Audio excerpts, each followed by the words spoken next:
Sobat Milenial, kalian sedang menyaksikan program Top News by IDN Times bersama saya, Marsati Putri. Selama 30 menit ke depan, kami akan menyajikan rangkuman Top News sepanjang hari ini, Senin 7 November 2022. Kita awali Top News hari ini dengan informasi dari kebakaran yang terjadi di kantor Bapelitbang Balai Kota Bandung pada Senin pagi tadi. Dalam kebakaran tersebut tidak ada korban jiwa serta satu orang diamankan guna dimintai keterangan. Berikut kita simak informasi selengkapnya.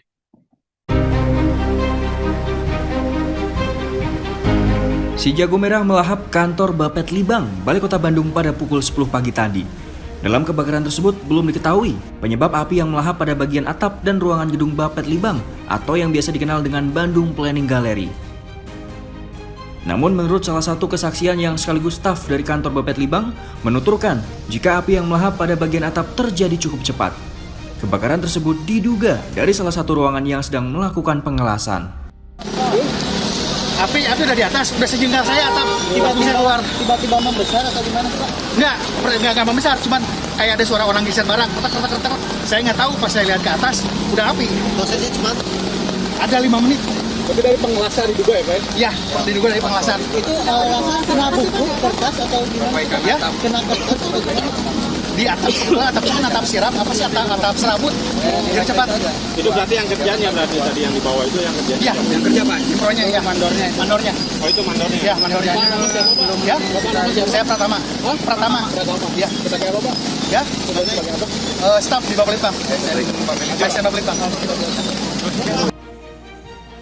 Tak selang lama petugas dari Dinas Pemadam Kebakaran dan Penanggulangan Bencana Kota Bandung berhasil memadamkan api yang membakar gedung Bapelitbang pada pukul sekitar 12 siang.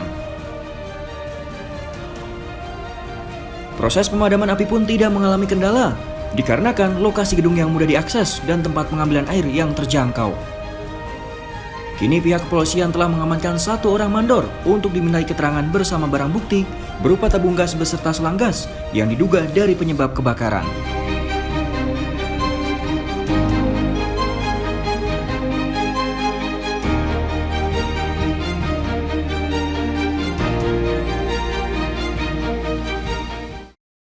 Masih terkait dari informasi kebakaran yang melahap kantor Bapelitbang Balai Kota Bandung yang terjadi pada pagi tadi. Kini pihak kepolisian telah mengamankan satu orang mandor untuk dimintai keterangan. Seorang pelaku yang diduga membuat kebakaran kantor Bapelitbang diamankan oleh pihak kepolisian beserta barang bukti berupa satu tabung gas 3 kg beserta selang gas. Ia merupakan mandor di mana sebelum kejadian kebakaran, salah satu ruangan di kantor Bapelitbang sedang ada proyek pengelasan. Menurut salah satu saksi yang sekaligus staf kantor dari Bapelitbang menyampaikan, jika atap tersebut memang mudah terbakar, terlebih terbuat dari serabut, sehingga memungkinkan penyebaran api yang lebih cepat. Sebelumnya saat kebakaran berlangsung tak berselang lama petugas dari Dinas Pemadam Kebakaran dan Penanggulangan Bencana Kota Bandung berhasil memadamkan dalam kurun waktu kurang lebih 2 jam. Akibat kebakaran yang berada di lantai 2 bekas kantor DPRD Kota Bandung tersebut hangus tanpa sisa. Terlebih seluruh aset yang berada di dalamnya seperti dokumen dan komputer hangus juga. Kita beralih ke informasi berikutnya. Kecelakaan terjadi antara kereta api pengangkut batu bara di stasiun Rengas Bakery, Lampung Tengah. Dalam peristiwa tersebut, 4 orang mengalami luka-luka. PT KAI Divre 4 Tanjung Karang mengonfirmasi peristiwa kecelakaan antar 2 kereta api batu bara rangkaian panjang di stasiun Rengas Bakery, Lampung Tengah. Tercatat 4 orang mengalami luka ringan yang terdiri dari yang terdiri dari masinis dan asisten masinis dari masing-masing kereta tersebut. Kini keempat korban luka-luka telah dievakuasi dan dibawa untuk menjalani perawatan di Rumah Sakit Urip Suharjo, Kota Bandar Lampung, dengan kondisi sudah mulai membaik dan telah berada di ruang perawatan. Terkait penyebab kecelakaan tersebut, Kabag Humas PT KAI Divre 4 Tanjung Karang, Jaka Jarkasih, masih mendalami serta melakukan investigasi penyebab utama yang terjadi pada pukul 2 dini hari. Atas peristiwa tersebut, PT KAI Divre 4 meminta maaf atas ketergangguannya perjalanan kereta api lintas Tanjung Karang, Batu Raja, juga Kertapati.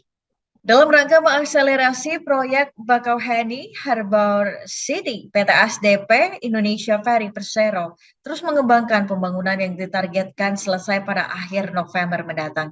Berikut kita simak informasi selengkapnya.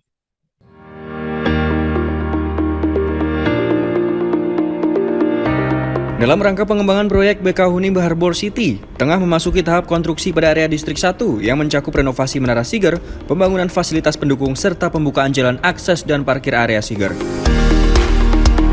Selain itu, untuk tahap pembangunan Masjid Raya Bakauheni telah memasuki tahap pekerjaan interior yang ditargetkan dan beroperasi pada bulan Desember mendatang. Dalam proses pembangunan HBC terbagi dalam menjadi 3 tahap. Pada tahap 1, periode jangka waktu 2022 hingga 2025 dengan area pengembangan mencapai 41,9 hektar dengan fokus pembangunan proyek strategis nasional. Dilanjutkan dengan tahap 2, periode 2031 hingga 2040 mencapai 64 hektar, yaitu berfokus pada peningkatan pelayanan Bakauheni sebagai kawasan kota mandiri. Dan yang terakhir, pada tahap 3, periode 2041 hingga 2061 dengan luasan 31,2 hektar yang berfokus pada pengembangan hotel dan kawasan wisata. Diketahui, layanan penyeberangan Laut Merah Bakauheni menjadi salah satu lintasan tersibuk di Indonesia dengan jumlah penumpang mencapai 20 juta orang per tahun.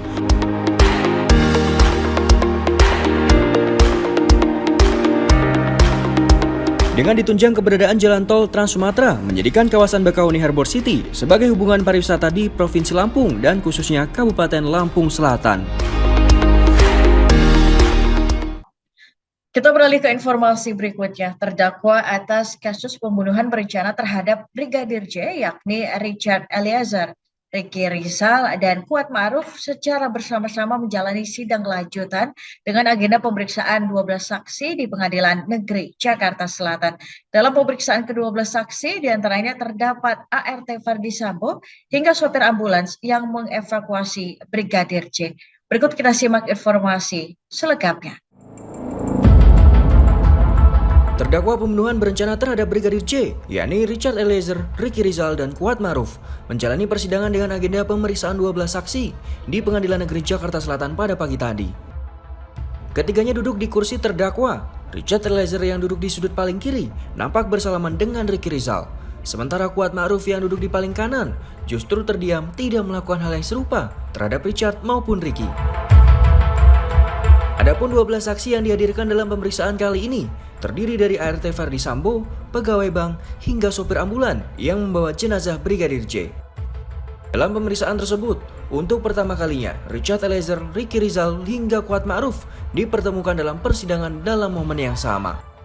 Dalam kasus ini, mereka didakwa secara bersama-sama dengan Ferdi Sambo dan Putri Chandrawati melakukan pembunuhan berencana kepada Brigadir J.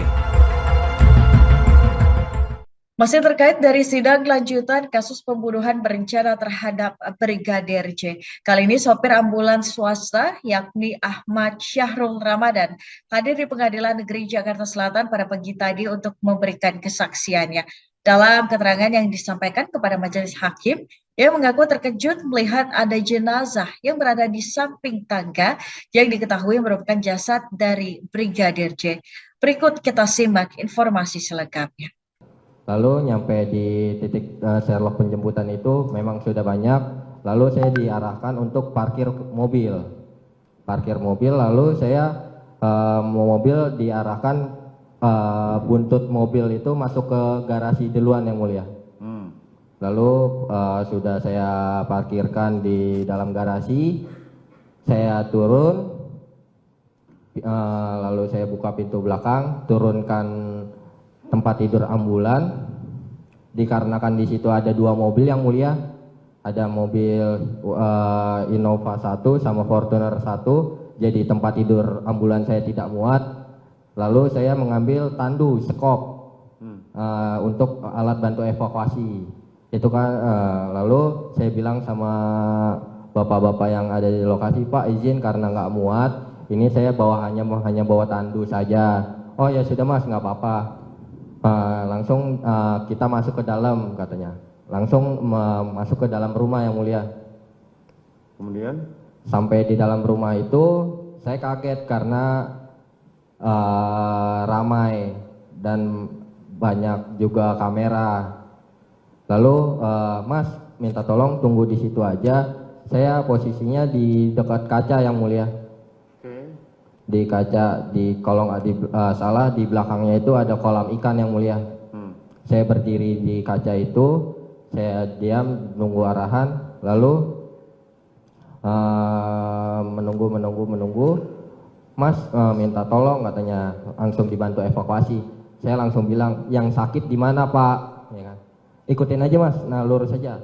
Lalu saya jalan melewati garis polis lain yang mulia. Saya lewat garis polis lain, habis itu ada tangga. Di samping tangga itu saya terkejut ada satu jasad yang mulia, jenazah. Jenazah itu sudah berada di dalam kantong jenazah atau masih tergeletak? Belum yang mulia. Sobat Milenial, jangan kemana-mana, Top News akan kembali dengan informasi Wakil Presiden Indonesia Ma'ruf Amin yang tiba di Al-Sheikh untuk menghadiri KTT Perubahan Iklim.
Wakil Presiden Ma'ruf Amin beserta Ibu Hajah Wuri Ma'ruf Amin telah tiba di Sharm El-Sheikh, Republik Arab Mesir pada Minggu malam. Dalam kedatangan ke Sharm El-Sheikh, Ma'ruf Amin akan menghadiri rangkaian kegiatan KTT Perubahan Iklim PBB ke-27. Wapres dan rombongan mendarat di Bandara Internasional Sharm El-Sheikh pada pukul 18.30 waktu setempat usai menempuh penerbangan dari Kairo. Nampak menyambut kedatangan Ma'ruf Amin beserta rombongan, yakni Menteri Kerjasama Internasional Mesir Rania Al-Mashad, Menteri Lingkungan Hidup dan Kehutanan Indonesia Siti Nurbaya, beserta Atasé Pertahanan Indonesia di Mesir Arya Sanggita Saleh. Selain menghadiri KTT, Ma'ruf Amin dijadwalkan akan menyampaikan pidato pada agenda high level segment, di mana pada acara tersebut nantinya seluruh kepala negara akan diberikan kesempatan menyampaikan pidato. Sementara itu di gedung DPR, Komisi 3 DPR menunda pembahasan rancangan undang-undang yang mengatur perjanjian ekstradisi dengan pemerintah Singapura. Keputusan DPR ini diambil karena dua menteri, yakni Menteri Luar Negeri dan Menteri Hukum HAM, tidak hadir di rapat. Rencananya rapat ditunda hingga 5 Desember mendatang. Berikut kita simak pembicaraan di Komisi 3 DPR saat rapat yang dihadiri Wamenkumham dan perwakilan direktur dari Kementerian Luar Negeri. Tapi ada hal yang cukup menarik bagi DPR hari ini. Kita hari ini adalah membahas undang-undang yang Presiden menugaskan Menteri Hukum dan HAM, Menteri Luar Negeri Untuk itu saya minta pendapat Pak Arsul. Ini undang-undang loh Pak Arsul. Seharusnya kita terima nggak ini? Atau kita tunda? Saya minta pendapat dulu Pak Arsul. Hah? Oh ya, dari Kuning dulu. Silakan Pak Anca.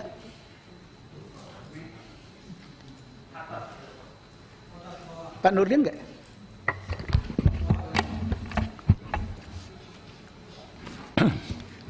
Terima kasih pimpinan dan rekan-rekan anggota Komisi 3 yang saya hormati, Bapak-Bapak dari pemerintah yang saya hormati. Memang sesuai ketentuan dalam ketentuan undang-undang itu pemerintah diwakili oleh menteri, Pak. Dan kita di sini mitra kerjanya masing-masing komisi atau Bamus ataupun Pansus ataupun Panja. Jadi ini kita memang dalam kaitan dengan ini ingin mengetahui juga apakah ini sangat mendesak. Kalau misalnya tidak mendesak, sebaiknya dihadiri oleh menteri-menterinya. Terima kasih. Oke, ada pendapat lain?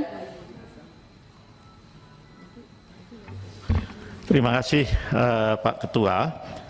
Saya sependapat dengan yang disampaikan Pak Nurdin. Barangkali Pak Wamen dan Bapak-Bapak yang mewakili Menlu, untuk pertama kali paling tidak kita mulai dengan Pak Menteri yang menyampaikan. Setelah itu dalam proses panja bolehlah diwakili oleh yang ditugaskan oleh Pak Menteri atau apakah Pak Wamen atau yang lain. Karena saya kira undang-undang ini adalah undang-undang yang menarik perhatian masyarakat. Ini kan bukan undang-undang bukan RUU yang berdiri sendiri ya. Tetapi ini RUU yang terkait juga barangkali dengan RUU yang lain yang mungkin tidak ada di komisi ini ya, yang terkait dengan agreement on FIR saya kira ya, Flight Information Region itu. Nah, saya yakin kami di Komisi 3 kalau yang satu ini setelah mendapatkan penjelasan dari pemerintah, kalau bentuknya dalam undang-undang atau yang lain, saya kira kita mesti juga ya berkoordinasi dengan FIR ini di mana Komisi 1 barangkali ya, atau Komisi 5 yang terkait dengan perhubungan ya. Saya kira itu Pak Ketua, gitu pendapat saya. Ya, karena kalau dibaca dari sejarahnya undang-undang ini ada keterkaitan. Ada proses tertunda-tunda yang harusnya sudah beres, tapi ada kegiatan kerjasama yang tidak seiring yang membuat proses ini agak tertunda-tunda. Berarti ada hal-hal yang harus kita respon. Dari posisi ini menurut saya memang agak dilematis. Untuk itu saya minta pendapat yang lain. Pak Hinca. Terima kasih pimpinan. Saya kira apa yang akan kita bahas ini sesuatu yang sangat serius dan bersejarah, penting bagi Indonesia, sama pentingnya bagi Singapura juga. Dan telah menjadi perhatian publik yang panjang. Sehingga ini menjadi salah satu undang-undang yang akan ditunggu oleh masyarakat dan dunia usaha.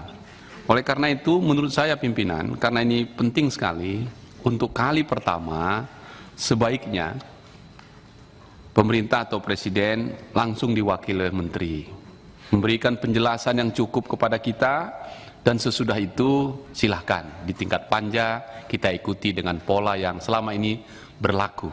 Dengan demikian undang-undang ini kita tempatkan dalam tempatnya memang sangat penting untuk kita bahas bersama. Terima kasih pimpinan. Terima kasih. Heru. Terima kasih pimpinan.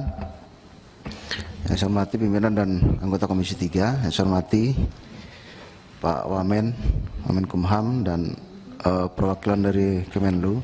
Saya kira tadi sudah disampaikan oleh beberapa kawan-kawan, Pak Nurdin, Pak Arsul Sani dan Pak Hinca, bahwa pada prinsipnya kita memposisikan undang-undang ini adalah suatu hal yang sangat penting, dan saya kira memang lebih pantasnya itu di awal mendapatkan penjelasan dari menterinya dulu, pimpinan.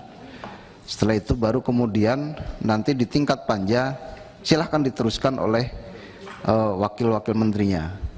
Saya kira saya sepakat dengan kawan-kawan sebelumnya, dan saya kira kalau memang ini Ya sudah disepakati sebaiknya kita tunda, kemudian nanti berikutnya kita agendakan untuk menghadirkan menteri-menterinya. Terima kasih pimpinan.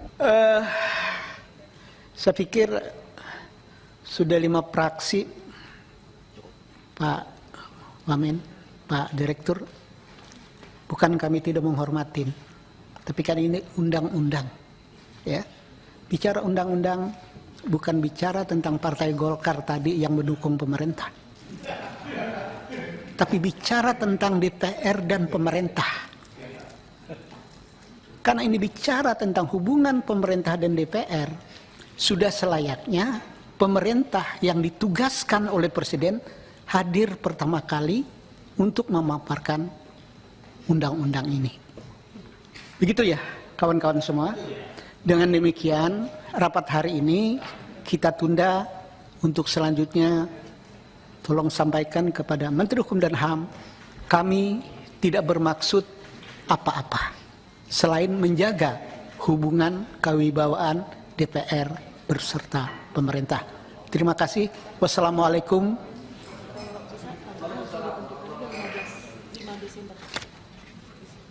Ini ada catatan dari sekretariat.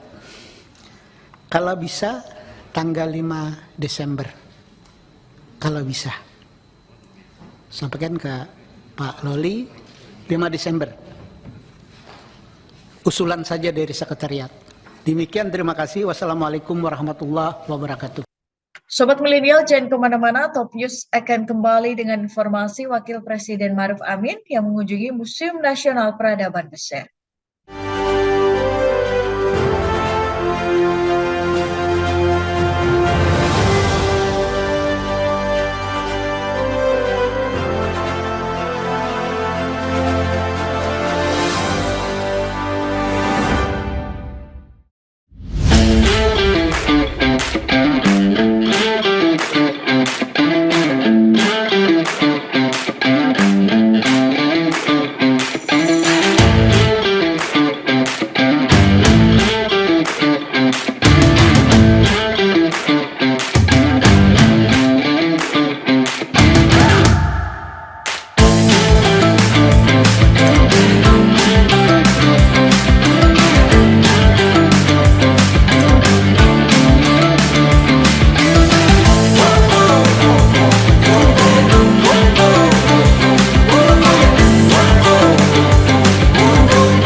Terima kasih masih bersama Top News.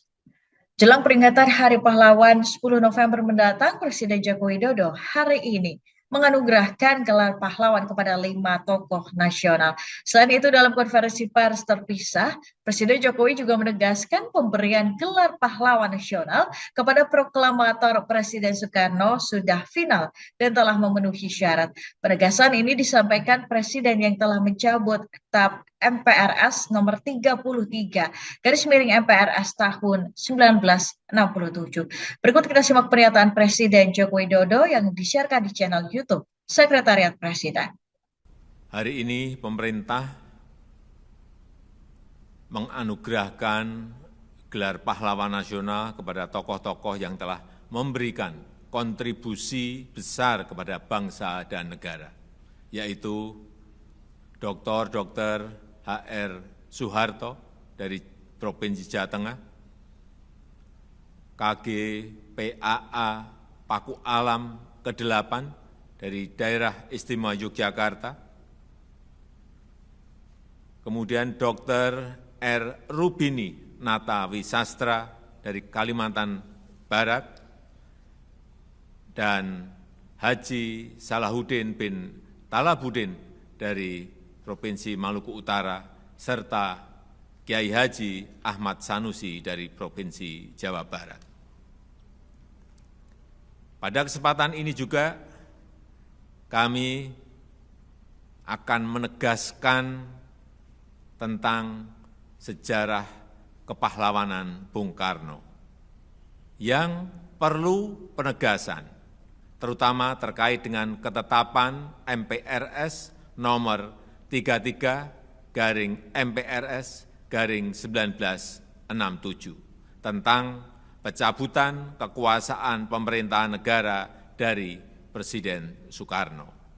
Perlu kami tegaskan bahwa ketetapan MPR nomor 1/MPR/2003 menyatakan bahwa TAP MPRS nomor 33/MPRS/1967 sebagai kelompok ketetapan MPRS yang dinyatakan tidak berlaku lagi dan tidak perlu dilakukan tindakan hukum lebih lanjut, baik karena bersifat final, telah dicabut, maupun telah dilaksanakan. Di tahun 1986, pemerintah telah menganugerahkan pahlawan proklamator kepada Insinyur Soekarno. Dan di tahun 2012, pemerintah juga telah menganugerahkan gelar pahlawan nasional kepada almarhum Insinyur Soekarno. Artinya, Insinyur Soekarno telah dinyatakan memenuhi syarat setia dan tidak mengkhianati bangsa dan negara, yang merupakan syarat penganugerahan gelar kepahlawanan. Hal ini merupakan bukti pengakuan dan penghormatan negara atas kesetiaan dan jasa-jasa Bung Karno terhadap bangsa dan negara, baik sebagai pejuang dan proklamator kemerdekaan maupun sebagai kepala negara di saat bangsa Indonesia sedang berjuang membangun persatuan dan kedaulatan negara. Demikian yang bisa kami sampaikan. Semoga Tuhan Yang Maha Kuasa mempermudah upaya kita untuk melanjutkan nilai-nilai perjuangan para pahlawan demi kemajuan Indonesia. Terima kasih. Wassalamualaikum warahmatullahi wabarakatuh. Informasi selanjutnya, dalam kunjungannya di Kairo, Mesir, Wakil Presiden Indonesia Ma'ruf Amin beserta Ibu Hajah Wuri Ma'ruf Amin mengunjungi The National Museum of Egyptian Civilization atau Museum Nasional Peradaban Mesir. Dalam kunjungannya, Ma'ruf Amin melihat langsung kitab Taurat yang dipercaya ditulis dengan tanya pada zaman Nabi Musa. Mengunjungi Museum Nasional Peradaban Mesir pada Minggu pagi waktu setempat, pada Wakil Presiden Indonesia Ma'ruf Amin beserta sang istri Wuri Ma'ruf Amin melakukan kunjungannya di luar agenda kenegaraannya saat berada di Kairo, Mesir. Pada kunjungan ini, Wapres nampak menyaksikan langsung barang-barang dari berbagai periode waktu sepanjang sejarah Mesir, seperti artefak, perhiasan, hingga berbagai macam jenis peti mati Raja Mesir. Salah satu yang menarik yang menjadi perhatian Ma'ruf Amin, yakni ia melihat secara langsung lembaran kitab Taurat yang ditulis dengan tangan sejak zaman Nabi Musa yang berisi 304.805 huruf. Setelah mengitari area museum, Ma'ruf Amin sempat terhenti di lokasi pengrajin karpet di dekat pintu keluar museum dan menyaksikan langsung proses pembuatan karpet yang dilakukan secara manual. Museum Nasional Peradaban Mesir merupakan museum pertama di dunia yang berfokus pada peradaban paling awal dalam sejarah peradaban Mesir kuno. Informasi tadi menutup perjumpaan kita hari ini, Sobat Milenial. Terima kasih sudah menyaksikan Top News.